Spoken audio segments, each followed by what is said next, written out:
ఉప్పల్ పరిధిలోని గట్కేసర్ ప్రాంతానికి సంబంధించిన టీపీఎస్ అధికారి శ్రీదేవి వ్యవహారాలపై కళ్ళు తెరవండి అనే కోణంలో బీఆర్కే న్యూస్ ప్రసారం చేసిన కథనంపై పలు డిజిటల్ ఈ పేపర్లు కావాలని దుష్ప్రచారం చేస్తున్నాయి. సిటీ టైమ్స్, విధి నిజం అనే డిజిటల్ ఈ పేపర్లలో వచ్చిన కథనాలను బీఆర్కే న్యూస్ తీవ్రంగా ఖండిస్తుంది.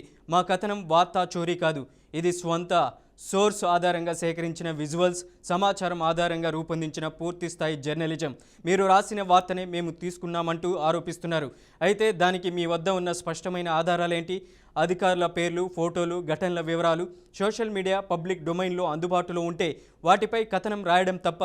చెప్పాల్సిన నిజం ఒకటే అయినప్పుడు మీరు ముందు మేము వెనుక, లేదా మేము ముందు మీరు వెనుక నిజాలను ప్రజల ముందుకు తీసుకెళ్లే హక్కు జర్నలిజానికి ఉంది. అయినా సరే అనవసర ఆరోపణలు, తప్పుడు కథనాలతో తమ ఛానల్ ఫేమ్ను అడ్డం పెట్టుకొని బీఆర్కే న్యూస్ ప్రతిష్టను దెబ్బతీసే ప్రయత్నం చేస్తే మౌనంగా సహించే ప్రసక్తే లేదు.